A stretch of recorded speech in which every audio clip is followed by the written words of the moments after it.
How's it going, guys? Today we're looking at the LEGO Ideas Medieval Blacksmith. This is set number 21325, has 2,164 pieces and retails for $150. On the top of the box, you'll see the 4 minifigs and 2 animals that do come with this set, as well as a scale wheel, which is strange because they usually do a minifig.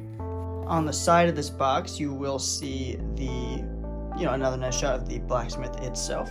And on the back of the box, you will see the back of the blacksmith with the forge, which does actually light up, which is very cool.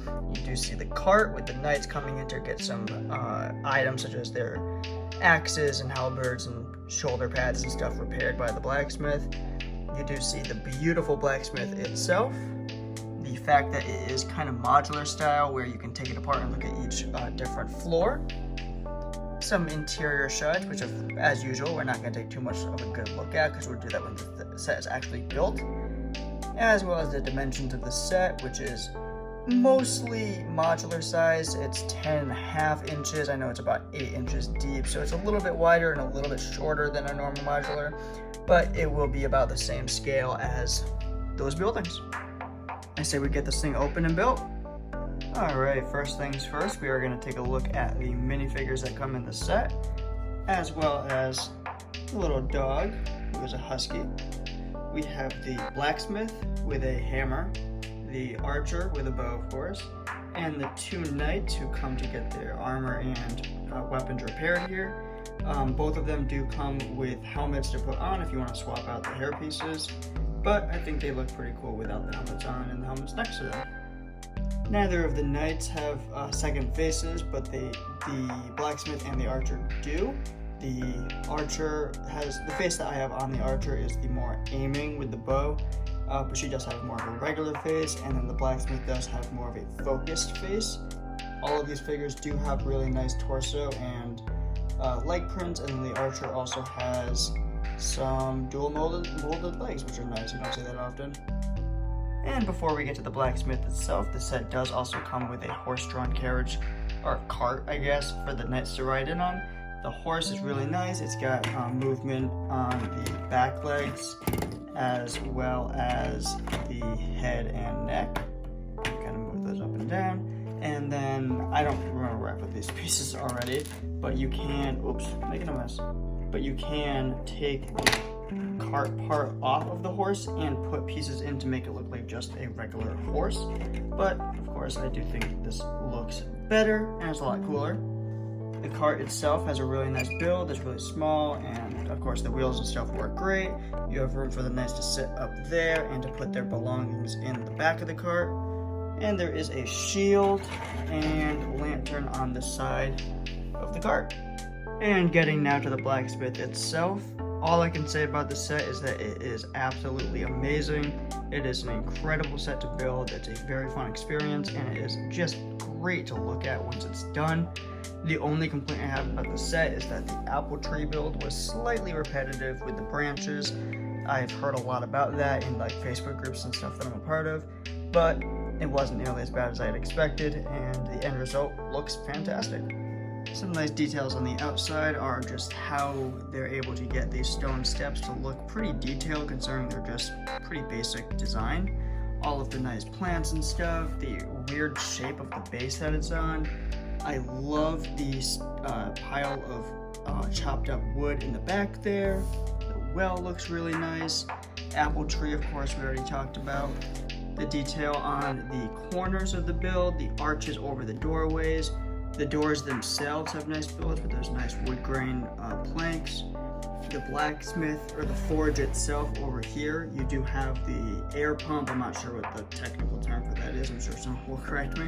But if you push that in, the forge does actually light up, which is just ridiculously cool. Anything with light bricks and Lego is always a really cool function, really cool play feature. And then you do have the anvil outside. We'll get to it in a second, but there is another anvil on the interior, on the first floor. You have, of course, really nice building techniques. You get this really cool wall design, the different overhangs with the roof bits. The chimney looks great. the pumpkin patch out back.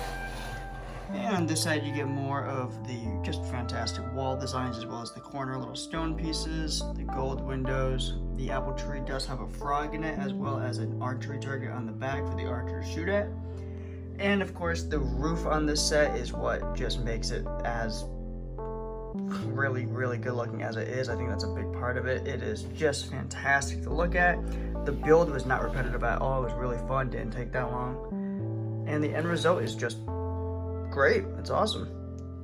And you get into the interior now. On the top level, you can just pop the roof off like so. And up top, you have the bedroom. The bed is a very big bed compared to some other ones you might build in modulars, for example. But it is a very cool, very detailed build. You have a chest over here with a backpack and compass in it. Perhaps this blacksmith used to be more of an adventurer. You have this very cool, very minimal style bearskin rug. I really like the design on that. It's done very well with such few pieces.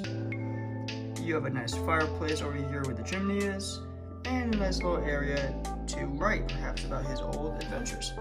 And like all of the modulars and other LEGO buildings, this is a very easy set to open up and take a look at different levels. You can just pop it off, and it does that by having the just all flat pieces with very few studs to hold the top floor on while keeping it secure. You can see that there is a kitchen on this floor. The chair builds are really cool. They use axes and regular rod pieces for the back support. There is a chicken wing and some lettuce, as well as a couple cups. You have a pot with some food in it, another pot hanging up above the stove, as well as another part of the chimney that has some fire and more of those cool log pieces in it. And by far my favorite part about this part of the build is the cut up carrot. I really like how they got it to look like it's being sliced. Very cool part usage there. And there is a keg in the corner under the staircase, as well as some torches on the wall. And getting now down to more of the actual blacksmith part about this build, you have in here some finished armor and some shields on the wall. You have a box of unused supplies, pile of coal for the forge, which if you light up you can see on the interior as well. You have this cool grindstone that actually does spin. It's very cool. You have an anvil in the middle with, I'm not sure if that's copper or if it's supposed to be like red hot iron, but it is in the middle there. And then some tools on the wall. Overall, this set is definitely a new favorite of mine. It is easily in my top 10, I'm not sure, maybe even my top 5. I was very excited to get this when it came out, and unfortunately I didn't get it right away, and I'm very upset that I didn't, because it is just an awesome set. Very well worth the $150. The piece count's great, the minifigures that come with it are really nice. And I know there was a bit of controversy with this set when it was revealed, because the original design wasn't really comparable to what got released. And a lot of people were upset about that. A lot of people were bigger fans of the original fan designers' design versus what the LEGO designers turned it into. I cannot disagree more. I really like the original design, but this thing is just fantastic. Yeah, I think they knocked it out of the park. The original designer did a great job, and I really like what LEGO turned it into. Overall, I'm a huge fan of this set, and I highly recommend it to anyone who's a fan of the Ideas line, the classic castle themes, or just LEGO in general. It's a very fun build. But yeah, if you enjoyed, like and subscribe, and I'll see you in the next one. Bye!